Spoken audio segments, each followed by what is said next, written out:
Hello and welcome to tonight's stream, live at 5. And tonight we're going to be focusing on starting a new painting, a seascape. And I'm going to be doing it with a variation of an Imprimatura stain. Now, for those of you who are unfamiliar with this technique, I'll explain everything to you in a few minutes. But an Imprimatura is Latin and it means first layer. So if you're going to start a painting, then this is an ideal way to start it. So we're going to be focusing on a very simplistic seascape you see in the bottom left-hand corner of the screen. This is actually one of my paintings. It was taken from a photograph which my son took over in Oregon, in America, some 6 years ago, maybe, even longer than that. And it's particularly nice because it's fairly simple and straightforward, but it's also quite powerful. Anyway, let's go over to the palette and let me explain how we're going to do this. You'll see we've got two colours. We've got French ultramarine blue and we've got raw umber. Now this is a traditional Imprimatura stain combination of two colours. If we were going to be doing a still life or a portrait, then we'd use more of the burnt umber than we would of the French ultramarine blue. But we're going to be doing a seascape. So we're going to be, if I can get the lid back on, here we go. Let's put those to one side. Don't need any more of that. We're going to be using more blue. Now, let's put this over there just for the moment, and I'm going to put some of the blue over there as well, so we can mix these two together. You can see I've got more blue than I have the burnt umber. Sorry, raw umber. Get it right in a minute. And I'm just going to mix these two colours together. Now, these are pretty much direct opposites on the colour wheel, which of course means, as you can see, they go black very quickly. Now, one thing I had forgotten to do, which I'm just going to go and get now. That's not it. Whoopsie. Okay, let me just see if I've got some here. Yes, I do. Here we go. We need some solvent or terps. So I'm going to put a little bit of solvent in this. Here we go. Now you can see we're still blue. And that's exactly what I'm looking for. I don't want this to go brown.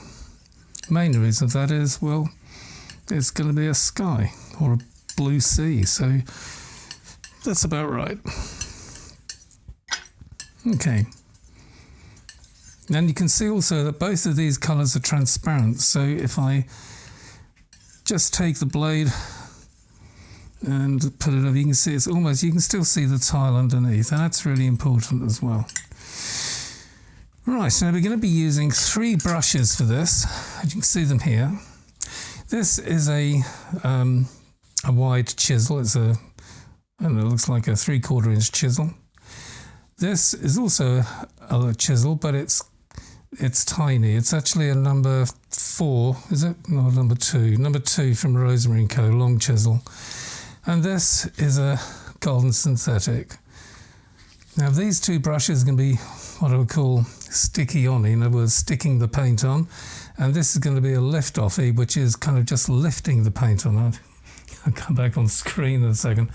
And I know that sounds a bit strange, but I do like to keep things really simple, not because I like to be silly over it, but it's so easy when you're learning to overcomplicate something, and that's something we really do not want to do.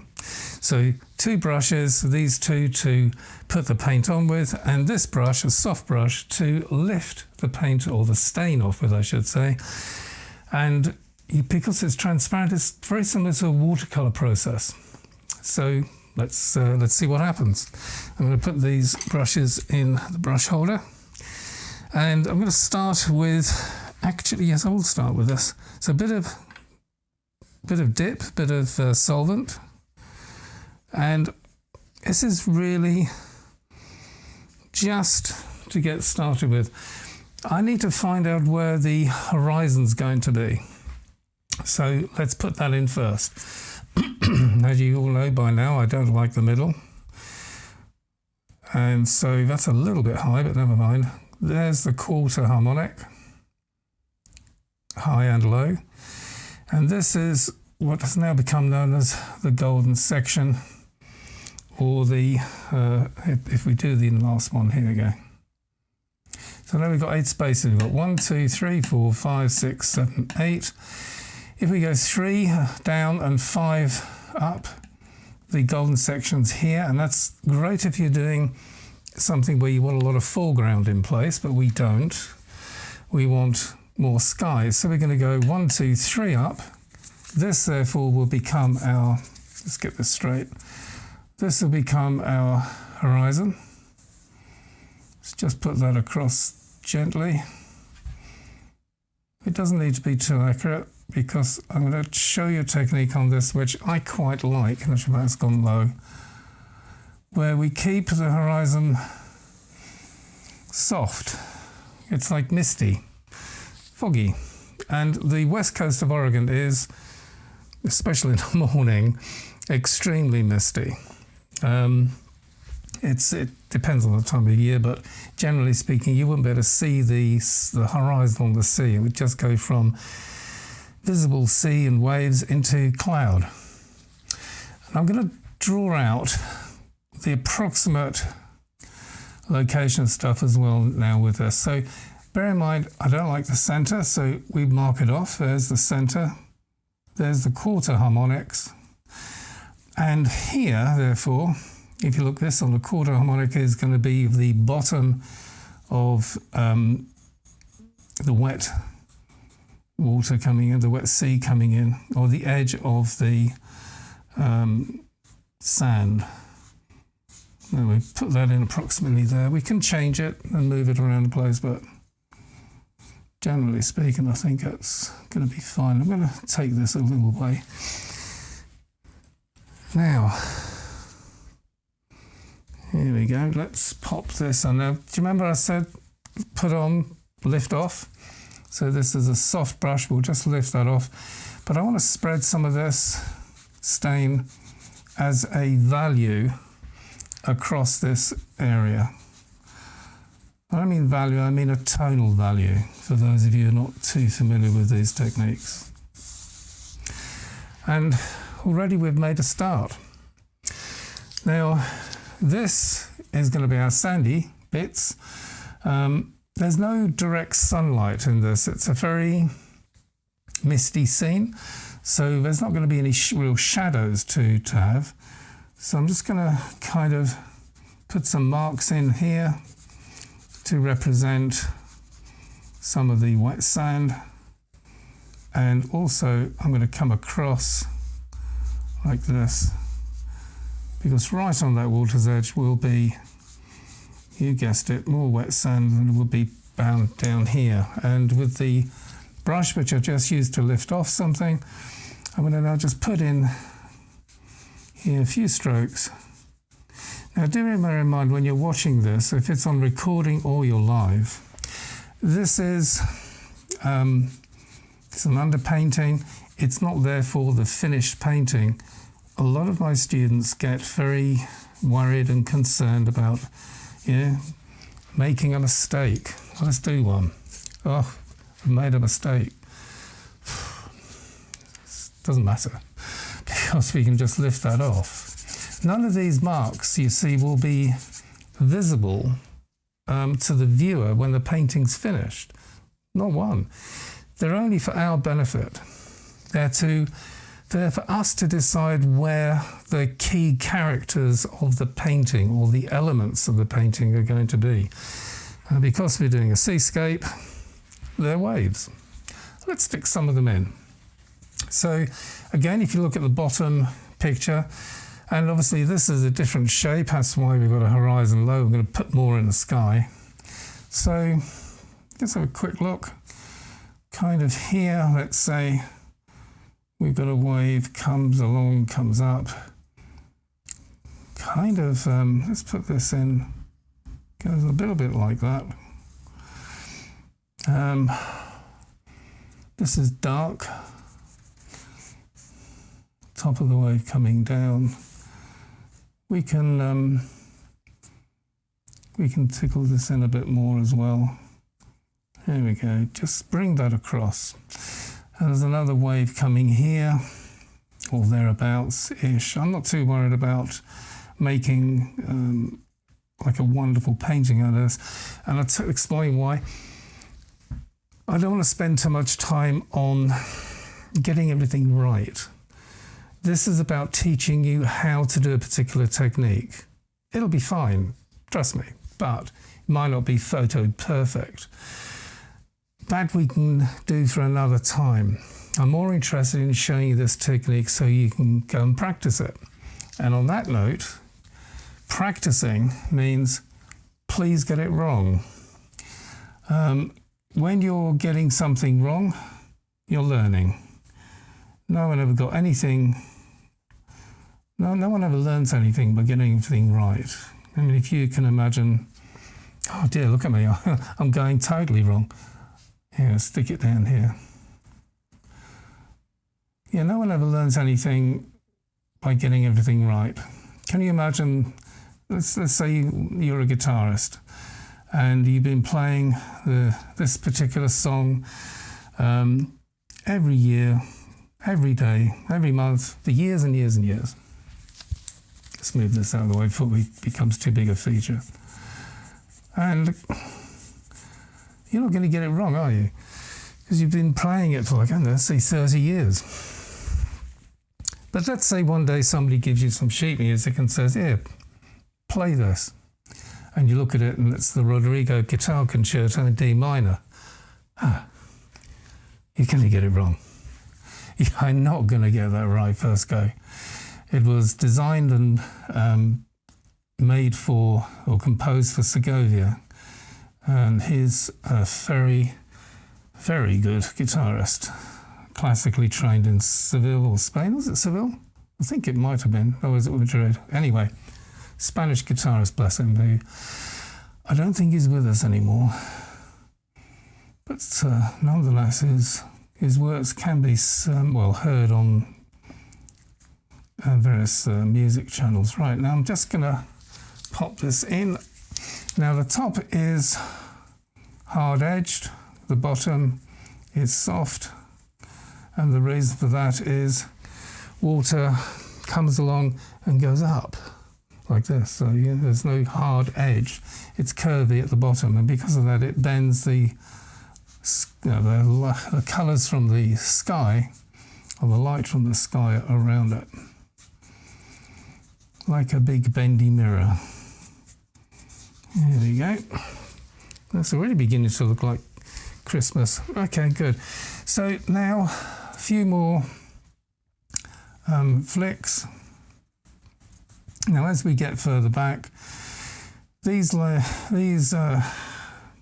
waves become smaller, less significant in height. Obviously they're not as high, and as they go further and further back, obviously you get very small. So don't go being too precious. It's an illusion. Let's just put that in. Again, soft brush, tickle it in. Tickling in is, by the way, a technical phrase. Well, it is one of mine anyway. It's just a question of, it's a bit like messing it up. Don't make it too neat and tidy. Stick a mark in and then you shape it the way you wish it to be shaped. I can't stress enough, by the way, then maybe I just said to you, mess it up. You're going to get it wrong. That's okay, you're learning, that's why you're here. You're here to get it wrong. So don't worry too much about getting everything right. Enjoy yourself, no stress. Now here, we want this to be sky. I think that's pretty much most of the sea area done. I'm just going to, let me just see, tickle some of these bits in. Complicate them. Let's just start saying the word complicate. I don't like putting the word detail in. doesn't detail doesn't work well with me. It slows the painting process down and causes far too much stress. I'm going to get a little bit more heavier stain, and I want to put a shadow line coming underneath here and going up, and a few marks in there. Obviously this is the foam area, but we'll have some dark movements and shadows in the top edge of this. I'm going to lift off in a second, but underneath I just want that to blend a little bit. That's not a dangerous word, blending. Soften. We'll use that word instead. I just want to soften the lower part, the lower edge. That's all. Here we go. Now you notice I'm wearing surgical gloves for doing this. It's not a good idea to get paint on your fingers and inside up your nails and all sorts of bits and pieces. You don't need to do that when you're painting. And oh, sorry. And of course, as the years progress and you do more and more painting, well, you definitely want to start thinking of not putting your skin in the front of your paintings and covering them with pigment, or covering your skin with pigment, I should say. There we go, just softening that a bit more. Underneath these surgical gloves, I've got some white cotton gloves. The links of which, these I'll make sure, I'll probably do it tomorrow or the day after, I'll put the links on so you know where to buy them. It's Amazon, and they're not expensive. But it does keep you safe. Right, I'm just putting that across. Now, I'm going to do something which actually isn't in the photograph, but I kind of like doing it, so I'm going to do it anyway. That's the devil in me. So I'm just going to bring this across as a shadow. And if I don't like it, well, you know, it disappears, it goes. But I think it'll be okay. And this is like it's one of those gushy waves, you know, where the main wave's crashed, it's gone over, and the surf and all the, you know, the sea is going rushing up the sand, and it's going to go shh, you know, as it comes up, and it's a rolling wave. If you like to see the sound effects, I might charge more. Oh dear. We have a real laugh in the class. I do some live classes still, and we have a real laugh in the class, especially when I start making some crazy sounds. Right, okay, now this is a clean brush. It's got a little bit of solvent on it, and I kind of just want to lift off some bits and pieces. Bit of foam here. I'll put those two brushes down for a minute. Pick up a cloth. There we go. Just putting in some of the highlights. Now solvent will lift this stain off the canvas, and we'll get right back to the white, the gesso. So, and the other thing I'll show you here, let's just get a different brush. Here we go. This is a imitation hog, again synthetic, and this will like remove things which are a little bit stubborn.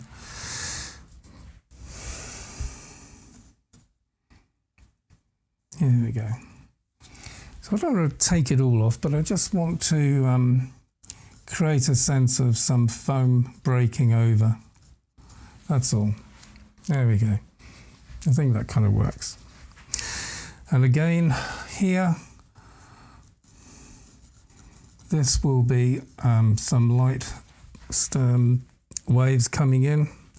Again, it's top of this of rolling wave, which is it's just catching the sunlight or the sky or the ambient light, let's call it, as the sun is hidden behind this mist. And I can develop this up in paint at a later time. I just want to get the bare bones of it in, so it kind of, I know what it is, and go, oh yeah, that works. This is a great practice area where you can practice your ideas. Nothing's written in stone. Everything is changeable. And that's kind of nice. It means you don't have to worry about anything really. If you put something in and it doesn't work, just take it out. And that's the beauty of the imprimatura technique. You're not loading the canvas with paint. It's a thin stain. And because it's thin stain, it easily comes off. There we go.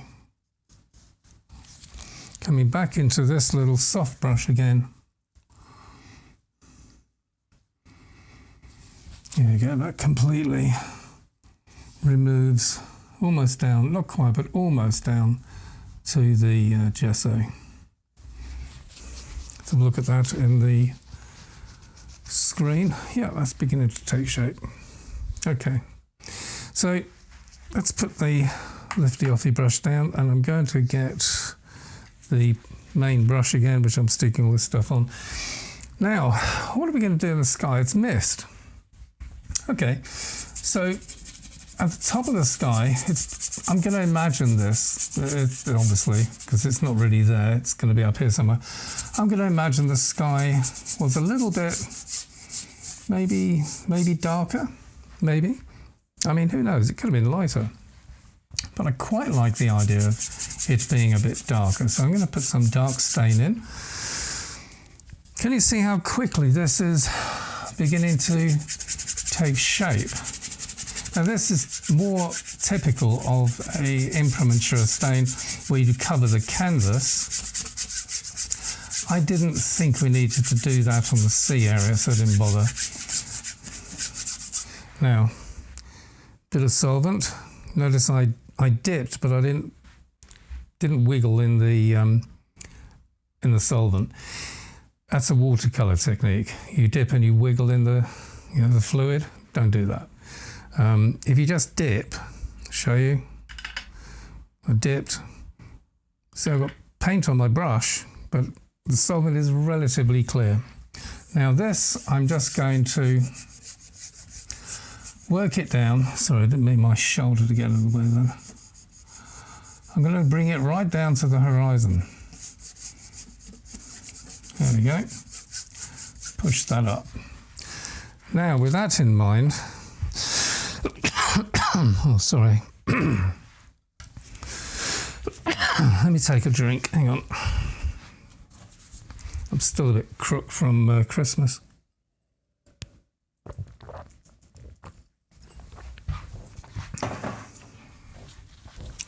So this is a soft brush and soft synthetic. It's like a sable brush, but it's actually what they call a golden synthetic from Rosemary & Co. Rosemary & Co brushes, I've known Rosemary & Co brushes now for about 23 years, maybe, could be longer. And are just staggering. They're handmade and very, very high quality. But the nice thing is they're not silly money. They're sensible money. And some of the brushes here we go, this one. Can you see in the main canvas camera, it's tipped gold. And there's the other end. Whoopsie. It's quite tarnished. Can you see how tarnished that is? Because I used to dip the ends of my brushes into nail varnish. The reason for that is because I used to teach in large classes, and frequently a student never had a brush. So I would offer my brushes to the student or students who didn't have them. Can you imagine how rare it was that I got them back? So this was the way I identified my brushes. And I kind of stopped doing it all those years back, but this one, that dates it. It's about probably 12 years old, that brush, and still in use today. Now I'm just softening this up, taking away any unpleasant lines. But then I'm going to do something which maybe you won't imagine me doing this. I'm bringing it down, and I'm going to blur the horizon. I'm going to effectively remove the horizon completely. So it might have a hint of something, but that's about it. And instantly, even on just this imprimatur stain, you've got depth. It's uncanny. And when this is dry and we start putting the colours in, the colouring in stage, that's really going to shine out. The colour here will be the same colour as the sea. And we'll just have a few hints of waves and highlights coming into us from the horizon, from that distant horizon. I'm just going to do this. Now, when you do this technique here, which I'm doing, which is the brush isn't on the canvas, it's not stop-start like this. So as you can see the mark you get, it's unpleasant. Don't do that, it's not good. This is where the brush, my arm's not moving, it's my wrist that's moving. So the brush is off, and then it's on, and then it's off, and it's on, off and on, off and on. And because of that, I have more control, and I can move the paint around, or in this case, the stain, and I've got control of it. And I don't have these stop-start marks, which I would have had if the entire brush had been touching the canvas like this, and I get that. That's not what we want. Now, there's a lot of solvent on this, and because of that, it's wet. But the solvent will dry very quickly. It evaporates, and when it evaporates, it dries. So this will be completely dry. If I stopped messing with it and I stopped touching it, just let it dry, it'll be totally dry within probably 15 minutes. Now, I can hear the gasp by people who haven't got the experience with oil paint, that maybe, I have who think, well, oil paint never dries. Oil paint does dry. The reason we use it is it doesn't dry quick. It gives us an unhurried experience. So I can relax and paint fairly detailed, complicated paintings and not feel, oh, the clock's ticking. I used to paint in acrylic. Of that exaggeration, probably 30 years ago. And I stopped one day because I had you could say it's a bad experience, but what happened was I was doing a painting outside, en plein air, as they say, and I got a hair. It obviously, but 5 minutes and it's dry, and the hair had embedded itself into the painting, which is fine, but it was in the sky. And I don't like hairy skies. I don't know, call me odd. So I, with my nail, tried to pick the hair out. Pick the hair out. And sure enough, yeah, okay. But then I noticed part of the paint had lifted with it. In actual fact, a complete corner had lifted up here. Now, I don't have enormous hands, as you can see, if I try and do that, but the span of my hand comes back right down to here. And I lifted off a complete corner that size off of this painting. it was like a plastic film. Anyway, I've always been of the impression that, and I've been obviously painting quite a few years, you can tell by the wrinkles, if something leaves my studio, it's gone. I never want to see it again. The worst case for any artist, I feel, is that there's a ding-dong on the door, someone there, you go out there and they will, give you a painting back, say, well, can you fix it? Because it's got a hair on it, or it's lifted, or it's got something else wrong with it, or whatever. And I've never feared oil. I've never had one painting come back, or even hint of coming back in an oil, when it's been done in oils. But in acrylics, I can't say that because I myself had that bad experience. And I know those of you who maybe feel strongly about, it's like chalk and cheese, isn't it? Oil paint and acrylic. And I know there's a lot of you out there who'll go, but acrylic's lovely. Yeah, it is. And I've seen some amazing artists using acrylic for their work. Portraiture, still life, you name it, they've done it. But maybe they didn't have that experience that I had that day, when I literally threw all of my acrylic paints and everything in the bin, and I never went back. I've converted now totally to oils, and I can honestly say I'll never ever paint in anything other than, well, actually that's not true, because I do enjoy watercolour, but I don't do watercolours maybe the same way as a lot of other people do them. I love the creativity of a watercolour. And that's something which I will be doing videos of soon, maybe in the summer. It's now January. Gosh, I can't wait for the warmer weather to come. Anyway, let's come back. So can you see how this is beginning to develop? I'm looking, by the way, if I'm looking like this, obviously I'm looking in the camera where you guys are. If I'm looking this way, I'm looking at the computer screen where I can see this, but bigger. I'm a bit close. I like standing back, but I can't do that because if I did that, I'll be out of shot. So I'm just going to just soften the edge of that. There we go. I'll use soften. Now I'm going to change a brush. You saw this brush early on. This one. Let's get it in there. Here we go. This is a little chisel, and I'm just going to load it with paint or stain. And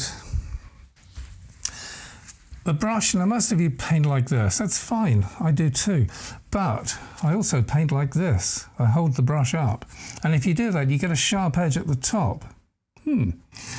So what I'm going to be doing is just putting in some marks, and because the brush tip is at the top, the sharp part of the brush is at the top. Let's get a bit more stain on there.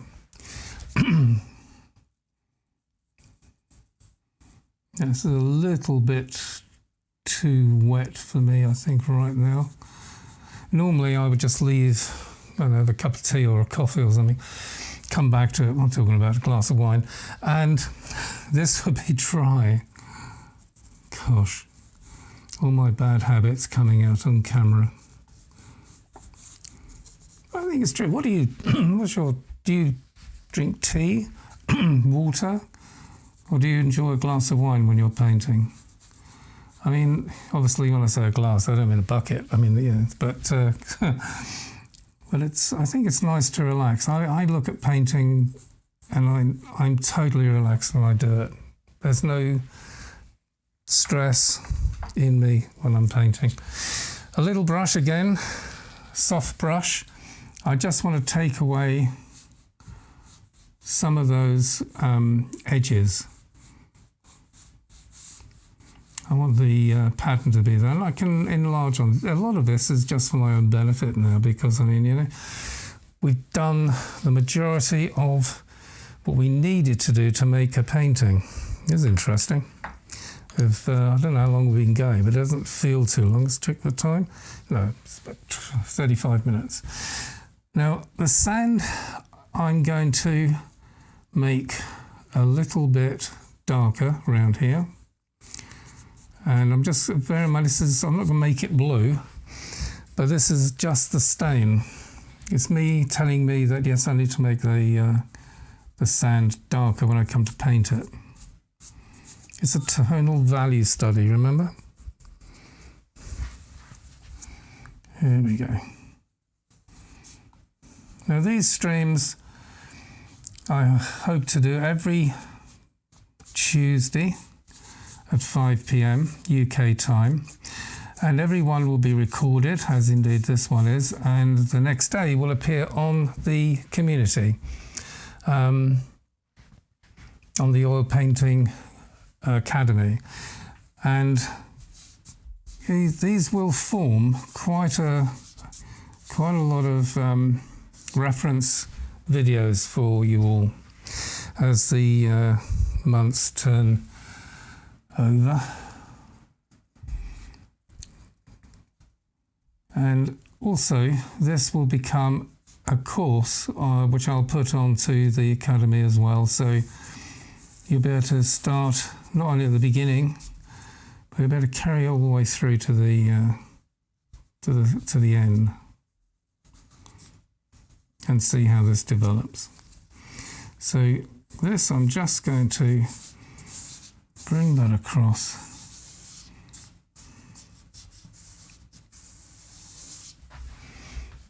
All right. And I'm just also now just going to put a few bits and pieces in here. This is that where the sea is coming up the sand or the beach, but it's got foamy bits in there, foamy marks, but there's some marks in there which aren't foamy. They're the colour almost of the sea. And again, just going to soften that mark in. I don't want to completely make it so it vanishes, but I just want to soften that in a bit, so it's not too much in our faces. Now, a lot of people, a lot of students, a lot of artists, including myself, would look at this stage as the design stage. It's like I've got something in my head, whoops, kicked the easel. It's like I've got something in my head and I just want to put it down, and then, well, is that okay or is that not okay? Just debate it. And if I decide, yes, actually that's nice, I'll make a nice painting, then I can take it to a painting stage. This is a very small canvas. I've got canvases here which are 2 meters in length. I would never do a trial on a canvas that size, because the canvas that size probably cost over £100. I would do a test painting first, test my thoughts and ideas out, do a colour test, maybe 2 or 3 colour tests. And then when I'm happy with everything, the design, the colours I've used, the atmosphere, everything, then I'll go to a bigger painting. It's my painting process. And this is something I'm really keen to teach you, because to me, and to other artists, their painting process is everything to them. So that's it's quite an important thing to put across, I feel. Right. Now I'm just gonna tickle again. I must think of a different word. I'm probably going to get criticised if I carry on tickling. Here we go. Now, you've all heard of a picket line fence. You know, post, post, post, post, post, post. So when you're doing something like this, don't go highlight, highlight, highlight, highlight. It's so easy to do. We have very tidy brains. And that's not the ideal. Here we go. I just want to soften that down a bit if I can. Now there's something I've done here which I'm curious. Have you noticed what it is? It's something for you to maybe look and see. And is it obvious on this underpainting, it's just about obvious. All of these highlight areas, which I'm putting in now here, they go into a vanishing point. Here, here, here, and here. Now, on a big painting, when you stand back, the first thing it hits you is the depth that creates. So do practice that. It's worthwhile. We'll develop this up. The next stage will be putting the paint on, and yeah, that will really come into its own. And these little marks which I'm putting in will help with the depth of the painting, the illusion, because obviously it's a flat board, but don't tell anybody. Right, now I just want, this is interesting, let's just get that sorted. Where are you? Here we go. So this is the foam rushing up. This is a crashy wave. It's like a rolling wave. It's coming up up the sand, but that's a bit like a tsunami. So I'm just going to push that down a little bit with some dark. There we go. I'm really looking. The online art school is only, gosh, I think it's coming up for its second week. Very young, but I'm really hoping as the months, weeks and everything progress, it won't be too long. I'm currently working on producing about 2 courses every month, and so these will be on an assortment of different things, and I'm looking forward to that being on or loaded onto the art school, so we can really enjoy some fairly varied works, from still life, landscapes, seascapes, clouds, skies, and sea. Did I say seascapes? I probably did. Get to a certain sell-by date and you kind of forget what you said. Right. It's going to take a little look back in the... Yep, okay, mostly happy, but there's always something, isn't there? Here we go. I'm going to take this away. I think I've got my phone switched on. That's my phone buzzing away in the corner. Sorry about that. Just can't get the staff nowadays. Is that better? Yeah, it's better. It was just too, look, didn't work for me. A bit of something in there. Good. Having said that, I think also, and these changes are great. This is a great time to make those changes because you got like colours out. Can you imagine putting your colours out and mixing and putting your colours on the painting, and then you go, oh, something's in the wrong place. This is a much better way of doing stuff. So I'm going to just take that and I'm going to lower it down a bit. There we go. I've got tissue in my hand, so a word on tissue and cloth. It's better to use a cloth, one of these. It's cotton, so it doesn't break up, and you don't get bits of tissue on your canvas. So highlighting that. You see how quickly that just lifted.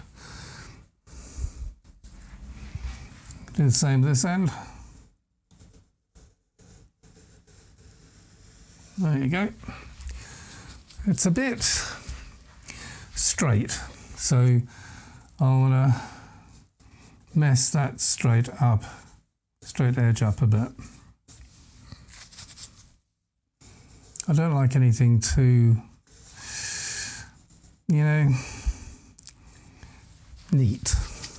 Nature's messy, so if you're doing anything in nature, the first thing you want to do is to make sure you've got the messy nature in your painting. Don't make it too neat and proper like. And if you notice, you walk through the woods, there's a load of mess everywhere. No, it's like no one cleans it up. So there's leaves and trees in the wrong shape. Some of them are leaning over here, some of them are leaning over there, some are lying down on the deck. So it's a messy world, nature. And when you're painting it, bear that in mind. Don't make it too neat. It won't look proper. Looks much better if you mess it up a bit. Obviously, don't mess it up too much, but Now, I think that looks better. Just making this a little bit down here. And again with the soft brush, just tickling that in. Okay. Now, I'm happy with that. I think that's a really good start. Question, do we need to put anything in the sky? I don't think so. I'm asking myself that question now, of course. And if we wanted to, let's say we did, let's just imagine we did. So, clean brush, what would we want to put? Maybe we'd see the, like a top of a cloud here or something. Maybe, I don't know. I mean, it's a possibility. There we go.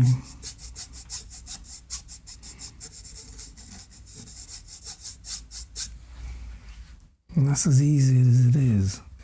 Don't need to go too much more complicated than that. Get the soft brush and we'll soften, dear, some of those out.